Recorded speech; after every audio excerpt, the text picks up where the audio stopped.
Welcome to the Cryptonometron, and today I'm doing a review on Ceek ICO by popular demand. I had so many people asking me to do a review on this, so I caved in, and here it is. We're currently in pre-sale week 2, so tokens are 25 cents, and I believe there's another 2 and a bit weeks to go on this one, so there's still time to get involved should you choose so. Now, what is the Ceek ICO all about? Well, it's another virtual reality project, but they have some impressive partners, and they also have some top artists that they are featuring their concerts from. So it looks like a very well backed project. As you know, I'm always very bullish on virtual reality type ICOs and cryptocurrencies. I think virtual reality is going to be part of the future, certainly. So let's get a look at it, and let's see what it's all about.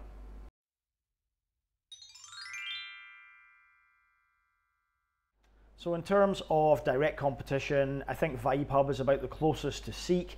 VibeHub want to do the same thing as Ceek, basically capture the performances of artists and other people, and then you can actually watch them in the comfort of your own home in a virtual world, if you like. Let's not get confused. These platforms are slightly different from the virtual reality worlds that we've seen on ICO. Namely, Decentraland was one of them with their mana token, and Districts as well was another.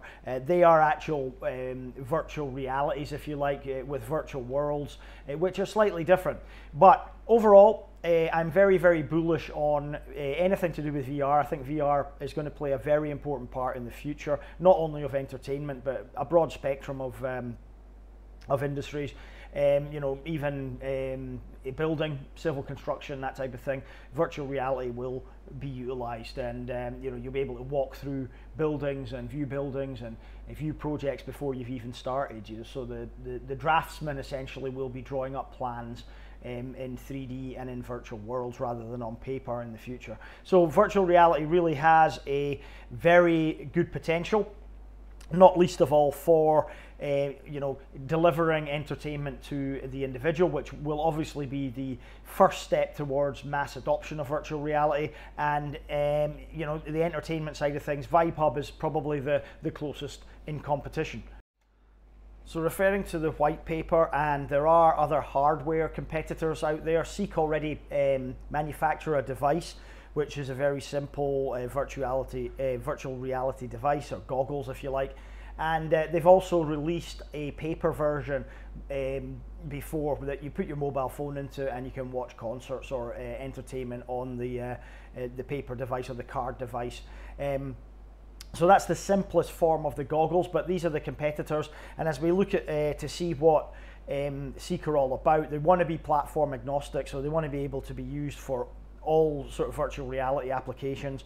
They have mobile compatibility. Some of the other more advanced goggle sets, like the Oculus, you might have heard of, Oculus Rift is the famous one. There are others, HTC Vive, Samsung Gear VR, and the Zeiss one, but only some of them are compatible with mobile devices. The Oculus tends to be more of a gamer's device, where it's really quite a high spec model. Same with the HTC Vive, I think it is, or Vive.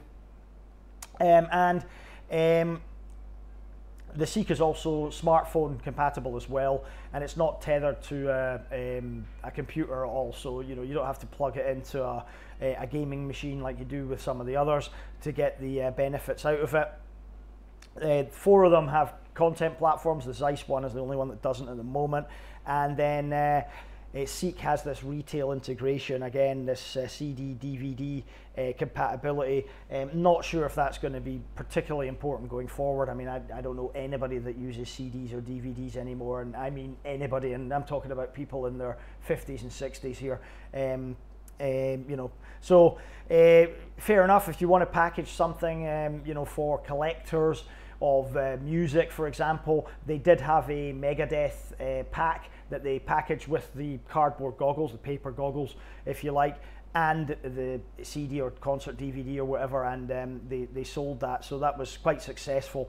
But again, going forward, that's really going to be limited in scope, I think. However, the prices vary wildly. The Ceek device starts at around $15, and you know, the most expensive one there is the HTC device, which is almost $800. So big difference. But obviously, you know, you will be getting what you pay for in the devices. There's nothing that will, you know, you won't be able to compare the cardboard cutout device to a proper standalone system with optics and you know, and earphones and such like.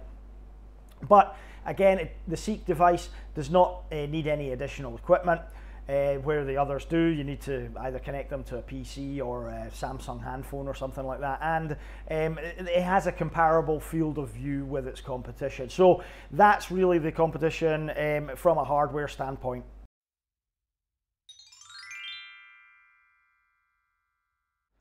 So the problems they want to solve, we'll look at from an application and a hardware standpoint.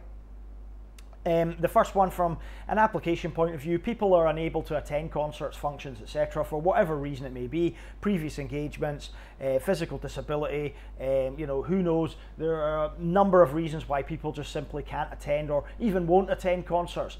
And bringing the entertainment into your living room is what everybody wants to do. And you know, the scope of current devices is limited, isn't it? Let's be honest. I mean, watching a concert on a Blu-ray or you know, a live stream on your computer or high definition television is one thing, but it doesn't really feel like you're there with the artist. You know, you're not in a live environment. So virtual reality will go some way in changing that. And popular artists simply don't have the ability or the time to perform for the amount of fans. You know, there's a growing demand for live shows, and the artists just simply don't have the time or the ability to deliver. Yes, unmet demand for concert tickets. Concerts sell out. People are disappointed. They can't see their favourite stars live, and that's a problem. You know, and it's an untapped market, which leads to missed revenues. You know, there's a lot more money that could be made by the artists if they could satisfy the number of fans that they've got. And of course, from the fan standpoint, they miss seeing their stars live, which is very, very disappointing especially if you're younger and you follow a certain musical artist, or you know. And we're using music as an example here, but you know, the same will apply for anything. I mean, you could you know, you could watch a lecturer from your university, for example. You know, it's not just music. Music will probably be the driving force because entertainment's popular, and you know, there's big money involved in it, but it's not the only application. But we're using it as the current example. So moving on to the hardware problems now. Tethered devices require expensive hardware like gaming computers or consoles to use, and they're expensive. Not a lot of people can afford them. And they are geared towards gaming, which limits the practical applications and also the mainstream adoption. You know, not everybody plays games. Gaming it's a massive industry, but it's a limited field. And you know, if you expand the use of these devices, these VR devices, to more you know, common applications, then of course you're going to encourage more people to use them. And current headsets, they're just too complex for casual users. You know, they've got to be plugged into the desktop computer or the video games console, you know, and then you've got to set up everything with the console, etc. They're just too complex. People want a simple solution that they can use very easily. And also, current hardware has limited power, budget and thermal constraints when compared to the desktop PC equivalents, meaning it's just not good enough for the application. There's also latency on high resolution display panels. You know, the refresh rates aren't good enough yet for virtual reality. There's a lot of pixel distortion and everything as well. And current spatial audio is not quite convincing enough. You know, if you're using virtual reality and you move your head, the audio has to follow wherever your head is or wherever you're looking. And currently it's not that convincing. So Ceek have this 4D model that we'll look at in a bit more detail a bit later on that should go some way in solving that problem. And another main one is there is a lack of software suites available and also developer support for virtual reality. So Ceek are looking to incentivize developers to use their SDKs to build stuff on the back of their platform, and they will reward them as well with the tokens. So this is the way they're looking to make it more popular. So those are the problems. Now let's look at what the aims of Ceek are. So another problem that they mention in the white paper is the cross-platform standards. Virtual reality applications, games and engines at the moment must port over to other vendors' APIs, much like the old gaming platforms of old. You know, you would have an arcade platform, and then you would have to port it over to the home computers, and the same is still true for virtual reality. It's technology in its early stages, so that is an issue. And of course, you know, it's time consuming, it's costly, and it also confuses customers as well, because if you're going to buy some hardware, you really want it to be, you know, able to work with everything, and not just picking and choosing a few titles or a few applications that it can run.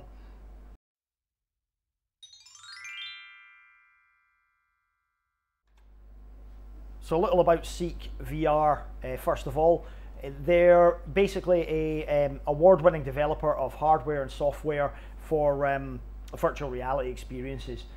So they're looking now to launch an ICO. It's currently live, and what they're going to do is have this tokenized ecosystem that basically will reward people for using the platform. It will you know, reward content creators, etc., etc. So they're going to apply the blockchain and have this tokenized model, which is interesting. Again, VibeHub are a very similar company, but they have some very interesting partnerships with some bands like U2, Katy Perry.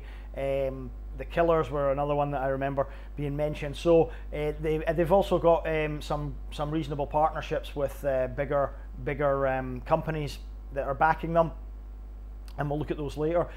So they're focused on virtual reality, both hardware and software, and they've already sold successful products in Best Buy and other retailers around the globe. Yeah, so it looks quite an exciting project. I think the first thing we need to do is look at the potential market for this.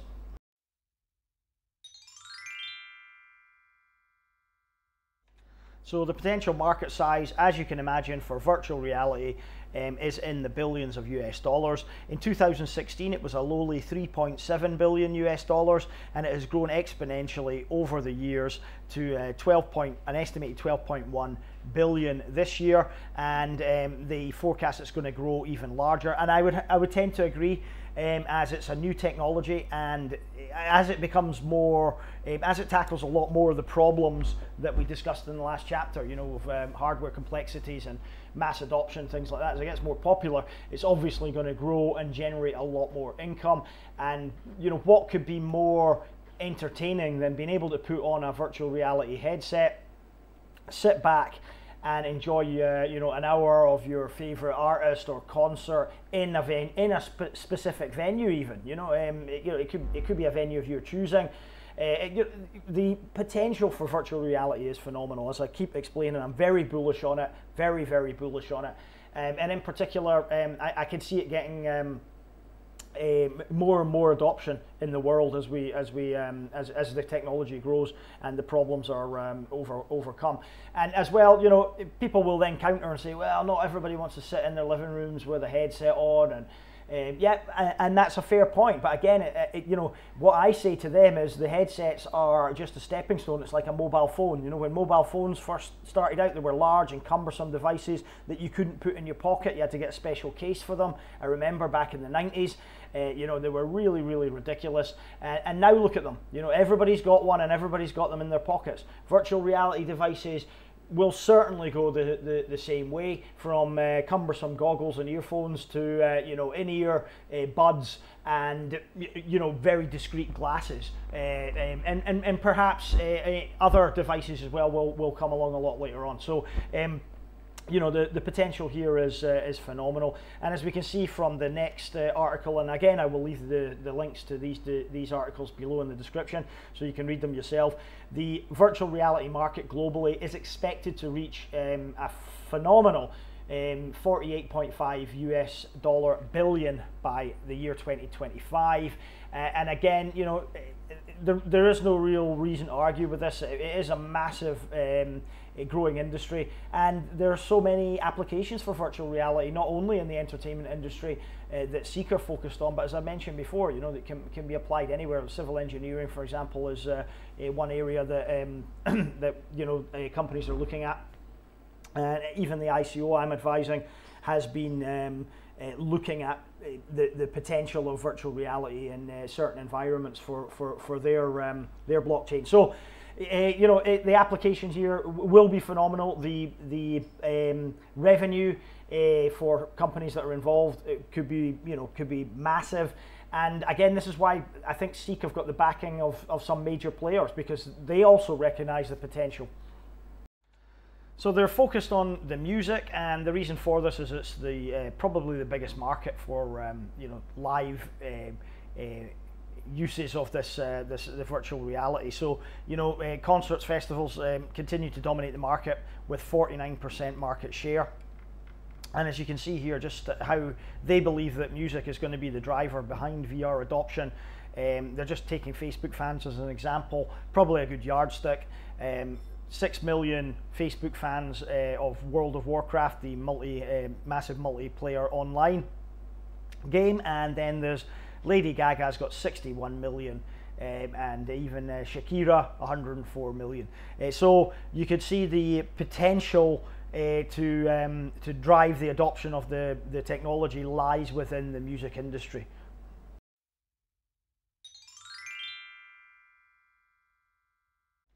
So some of the benefits of using the blockchain over just traditional centralized systems means that all the transactions obviously will be more secure, transparent, and they'll be recorded on the blockchain as well. And you'll be able to access and exchange your digital assets at a fraction of the cost as currently possible. So you know, we're talking 1/10 of a cent here for performing transactions, and it will also allow people that use the platform, the seekers as they're nicknamed here, the ability for true ownership of digital items that will, they say, transfer or transverse or traverse even multiple digital reality environments. So let's discuss the blockchain. They are using an Ethereum blockchain. The token's an ERC20 token. They are going to be using the Tendermint technology, which is a synchronous Byzantine fault tolerance consensus protocol derived from the DLS consensus algorithm. It's simple and it works pretty quickly, so I'm led to believe.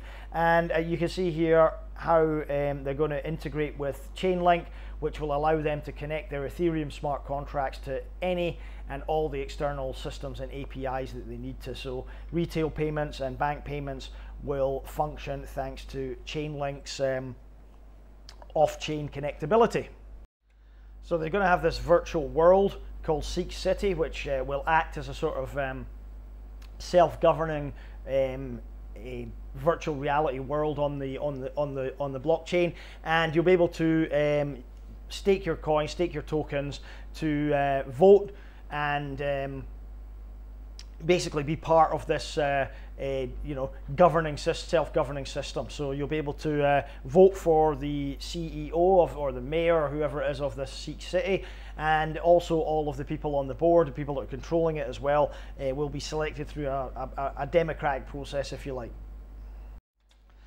Another great thing, and it's something very interesting here, is this Ceek Virtual Mint. So you can basically mint your own token, your own coin, virtual item, or any merchandise that you want to trade within the virtual reality space at 10 times less gas cost than the current Ethereum network. Because they're using this Tendermint protocol, it makes it much cheaper, and you can basically, you know, use your own brand. You can make virtual merchandise. You know, it sounds fantastic, and it's really, you know, an opportunity for people to have their own, you know, venue, their own tickets, and you know, even market themselves as an artist on this virtual reality platform. And one final word on the proof of stake model that I mentioned just before. The Blockchain Congress will be this group of voting members within the Ceek community who is appointed to submit various proposals, and again, members will vote on it. And this is a consensus engine for the blockchain, and will ensure it's a democratic system and that everybody gets a say in what's going on.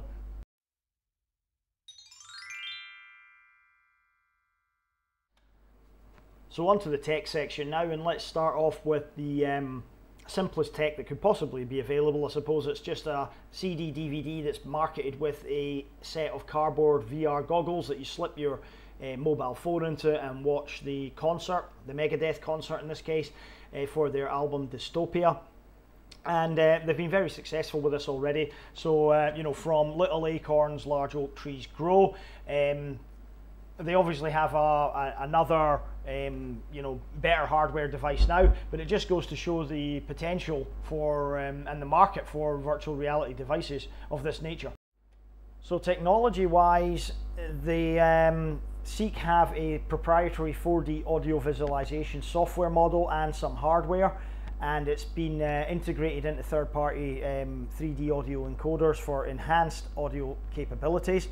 So this will allow with visualizing audio, you know, for spatial awareness in the virtual reality world. So that's just some of the technology that they've already got and what they've been working on.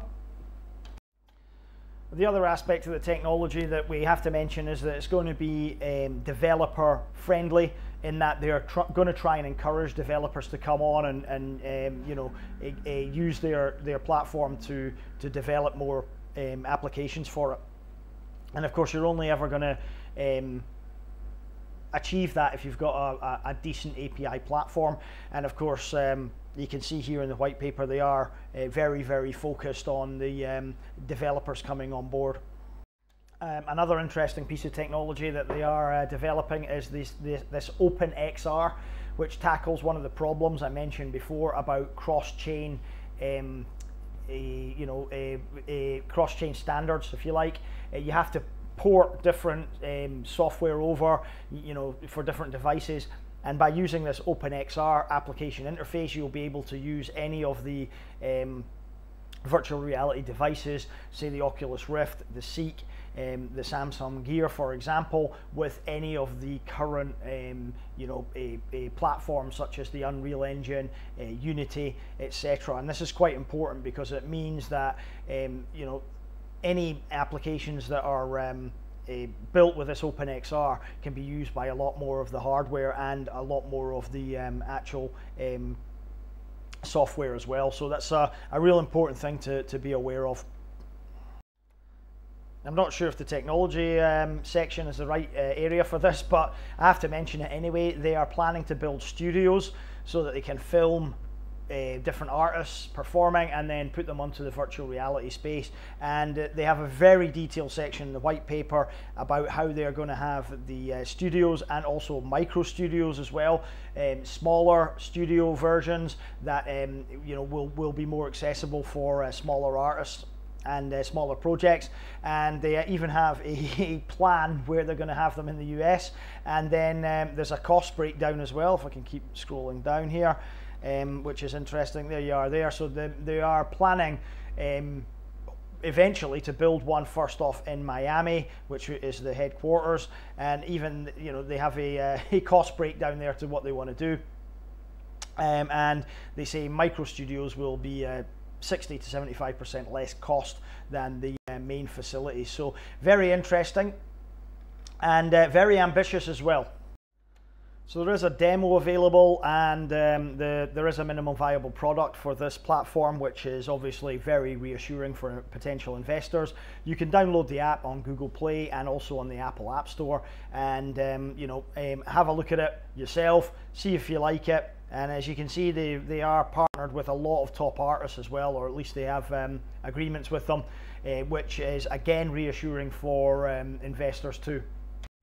So they've already got a virtual reality headset. We mentioned the cardboard headset they were giving away with the Megadeth package. And as you can see here, It's $99.99. I believe you can get it cheaper at some retailers, available on Amazon, Target and Best Buy. So they've already got existing revenue from the hardware. They've already got the hardware. It's a Bluetooth headset, I believe. It's got a controller. Looks very interesting. I wish I had one to test, to be honest, and then you know, I could give you a better sort of example of what it's actually like.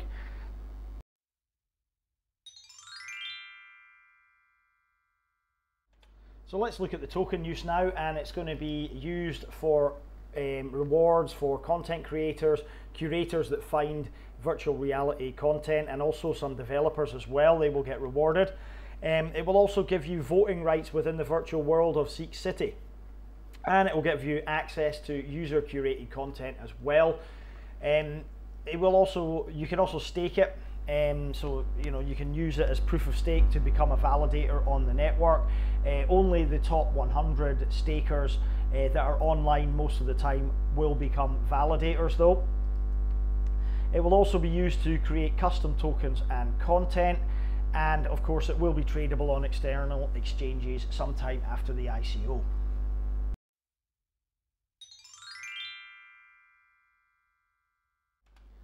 So as you'd imagine, with a project of this nature, and with the kind of partners that are involved and the people on the team, there are no red flags that I could find about this project. Now, when I say red flags, I mean, you know, definitive scam warnings, real things that you should be aware of when you're investing, and things that really don't sit right. You know, and when I'll give some examples: fake partnerships, fake team members. Scams, just like, you know, we witnessed with Ceek, I think the 2 million Telegram scam, that type of thing. That's what I mean by red flags. Not not maybe negatives about the project or feelings that you've got that something might not be as good as it should be. Those are not red flags, guys. Red flags are real warning signs not to get involved with a project. And as I said, this project doesn't have any of those. It's very professionally done.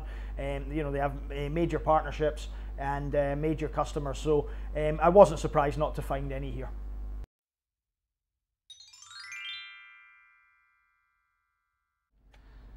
So this is the white paper terms of participation. It contains all the ICO details. The token sale has stalled at the moment. I believe they have some issues, and they've stalled it until they can fully comply, and then it will start up again. So you've still got plenty of time to get involved.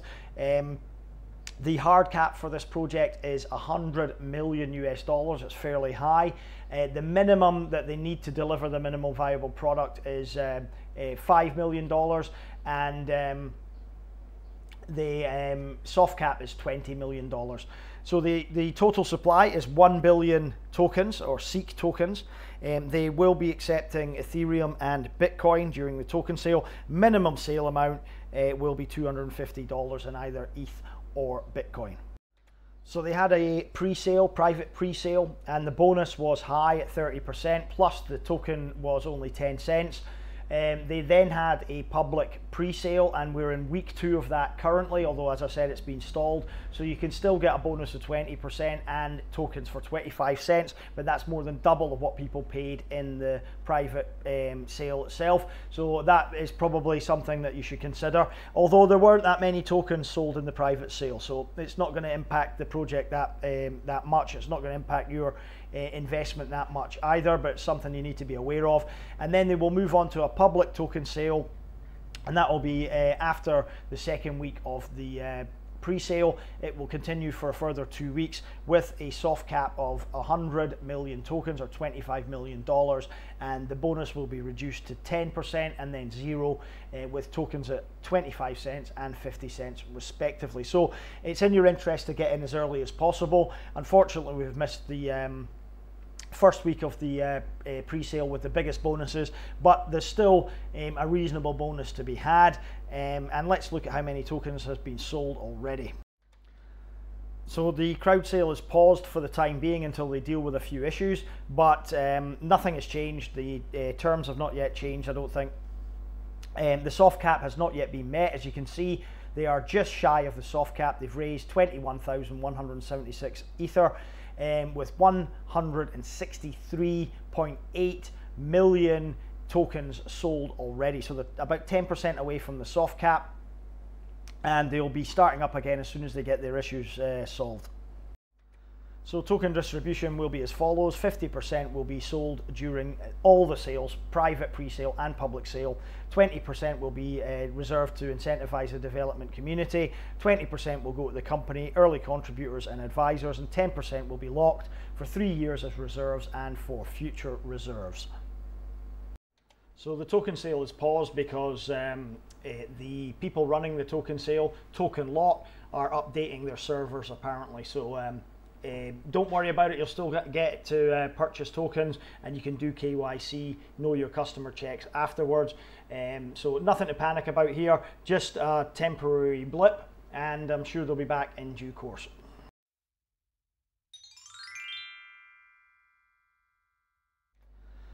There is a bounty campaign running for Ceek. It is being run on the Bounty 0x Alpha platform. You need to register and have an account with them if you want to get in. And it is being hosted by the Woke Group, if you need to find it or search for it. And they have 6 bounties running: a Facebook bounty, a Steemit campaign, a Reddit campaign, a white paper translation, a YouTube campaign, and also a Twitter bounty. And these will run until March the 5th. And the translation to March the 12th as well. So you've still got time to participate should you want to do so.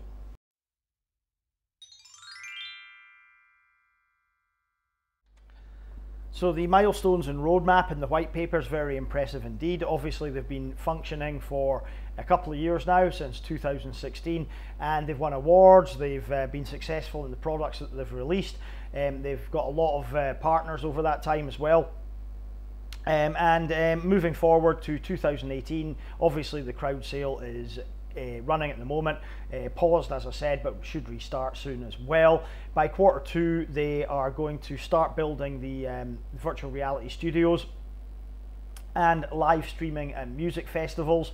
Interestingly, they only have a roadmap going to the end of 2018, so they are going to try and get this working as soon as possible. The virtual reality exchange for the digital items will come online Q3 2018, the payment gateway and smart wallet at the same time, and then the availability of the SDK for virtual world developers will happen Q4, along with live VR events and Ceekcast voting. In the Great American Rivalry series is the first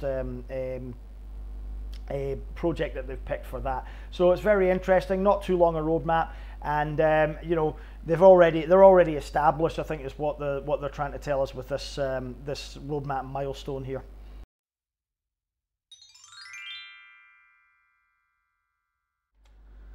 So let's meet the team now. The team is very impressive. They have a good background. Mary Spio is the CEO and founder of this project, and she holds a lot of patents, over 10 technology patents, and she was former head of satellite communications at Boeing. She's founded Vidaroo, an online and mobile video platform with clients including Microsoft, Xbox, Coca-Cola and Clear Channel. And Mary recently joined the advisory board of Oculus Virtual Reality and Amazon, so very impressive indeed. Chris J. Kramer, let's have a look at him. He's a blockchain engineer. He was the recipient of IBM's Global Entrepreneurs Award for blockchain-based social media application, ONG Social, you might have heard of, and helped architect the design of the ONG coin token and the KYC program as well. He knows a lot about blockchain, I can see there. Let's have a look at Ray Gagnon. He has worked for DreamWorks, 20th Century Fox, Walt Disney Studios as well, and he's been involved with video programs at Walt Disney. So yeah, very impressive indeed. And Laurie Clark's a COO, and she is a highly placed executive in the music, gaming and video industry with leading retailers including Staples, Transworld Entertainment, and as a senior vice president for Staples, she helped take Staples from 100 million to 11 billion turnover. So very impressive. She's a graduate of Harvard Business School. So you can see the top tier of the team, very impressive indeed. Going down no less so, but I don't really want to pick anybody out for particular praise or accolades. You can see them there, and you can also see them on LinkedIn as well. Advisory body is diverse, but no less experienced. So I think the ability of the team is not in question here, and their ability to implement the project certainly isn't.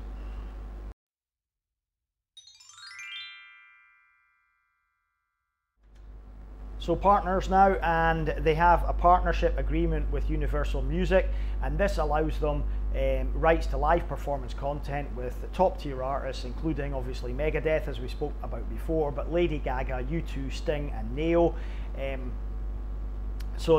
Again, another major partnership was with Apple and also T-Mobile. They go into a list down here, a little bit more detail there. For select partners and experiences of the team, Universal Music, Disney, World of Dance, Empire State Building, Space Center, and the Great American Rivalry Series, T-Mobile announcing partnership with CEEK, project is in development with Oculus Rift. So yeah, a lot of impressive partners, but I mean, what more do you need to know other than Universal, Apple or T-Mobile? Three massive companies backing this project, so that's about as good as you can ask for, really.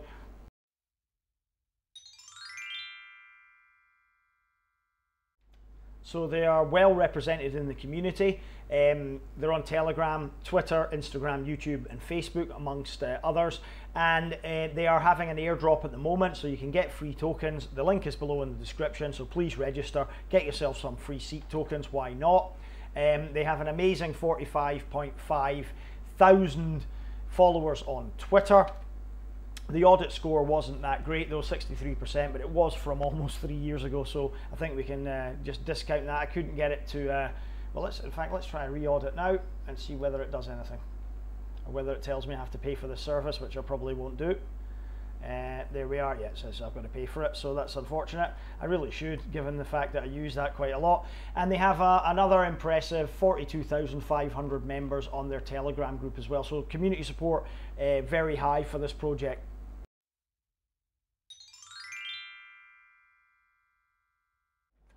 So verdict time again, guys, and let's look at the positives first that I see in this ICO. Well, they have an app available for mobile devices, which I would consider a minimum viable product. You can download it from the Google Play Store and also iOS. Number two, they have been selling the hardware already. It's available from all the big major retailers like Amazon and Best Buy. Number three, I like the governance of the ecosystem model, the community voting, the election of certain representatives. I think that's quite clever, and I like it, and it's certainly very innovative and interesting. Number four, this platform solves a lot of pain points for fans of music in particular, but for entertainment industry in general. I think the fact that artists can actually own their own material on the blockchain, and that fans can watch their artists if they're unable to go to venues and things like that, really solve a lot of pain points. And of course, that is going to lead to people using the platform. Number five, the potential applications for virtual reality technology like this are huge. They really are. In the future, we'll all be being entertained in virtual worlds, in virtual reality, watching our favorite artists in virtual bars and virtual concert halls, etc. The applications on top of just the entertainment side are also massive. Number six, this project has stellar partnerships with Apple, with Universal, and with T-Mobile. They have three massive players behind them, and they have already some big customers as well. And of course, with Universal Studios comes the agreements with the major artists, which allows them to have their content on the platform. A lot of people that are fans of these artists will now gravitate towards this platform as a result.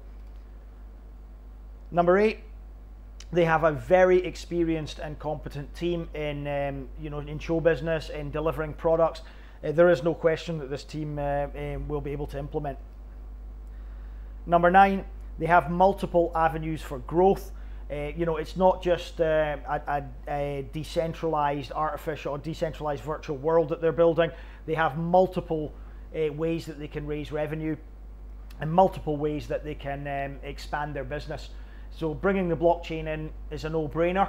They see the advantages that to have a tokenized ecosystem in their virtual reality world, but there's multiple opportunities to grow the business in other areas as well.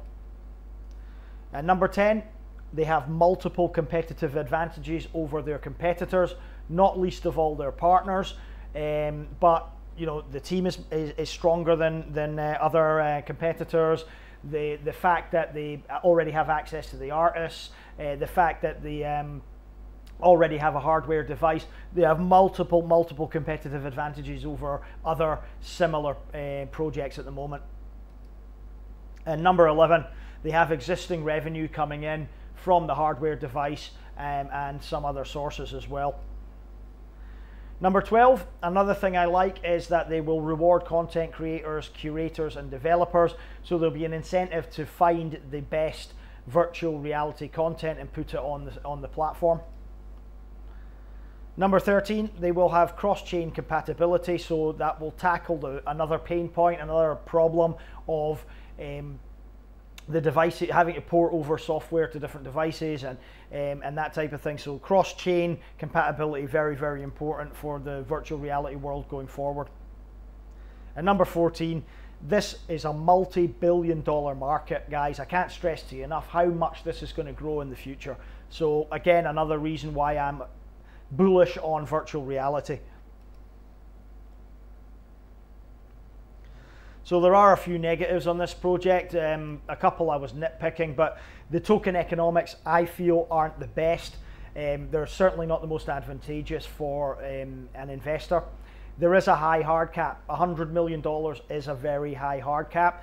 Bear in mind, guys, the higher the token price and the higher the hard cap, if they meet it, the higher the market cap will be when this token goes on to exchanges. And if you're looking to make money on either flipping or you know, a medium-term hold of this project, it might not be that conducive, this ICO, because of the high hard cap and also because of the high-ish token price of around 25 cents at the moment. I think given the hard cap and the token price, you could probably see it going on with about 125 million market cap straight off the bat, which is fairly high. You know, it's going to inhibit how much this can grow. Will it grow? Absolutely, I'm sure it will. I've got a feeling that this project's going to be pretty large, to be honest with you. So, you know, I'm not overly concerned about that, but it is a negative.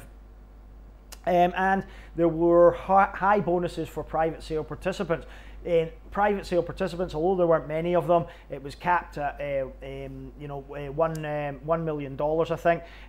There were high bonuses for private sale participants of 30% and a low token price of 10 cents. The other issue that I had with this project is the material could be more concise and presentation could be laid out a bit better. It's a bit higgledy-piggledy in the white paper, jumping from sort of, you know, an advert. This is, oh, the market's going to be this, right into the technology. It wasn't really structured. It could be structured better. You know, the material just isn't as good as some other projects. Again, it's just, that's, you know, I'm nitpicking really, but it could have been better. There were some spelling mistakes in the white paper and on the website that I noticed as well. And number 4, my biggest concern is, why do they need an ICO? If they are a successful company already, why do they need a crowd sale to fund this project? Can they not go to the bank? Can they not use their existing revenue? You know, why do we actually need to have the ICO? Surely it would be better for all involved if they just had an airdrop.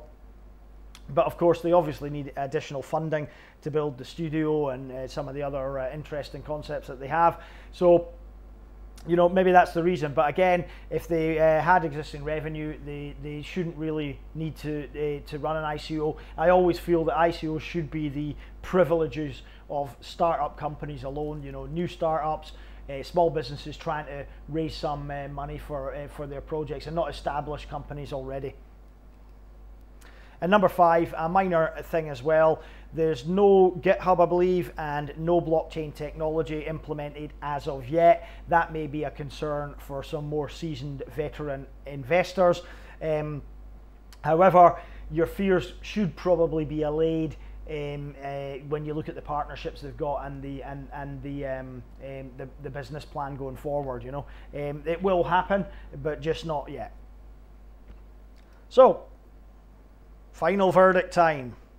Well, is this just real life or just fantasy? There you go, Supo. I can sing better than you, mate. Yeah, my take on this, I'm giving this 4 stars out of 5. I like it. I'm very bullish on virtual reality.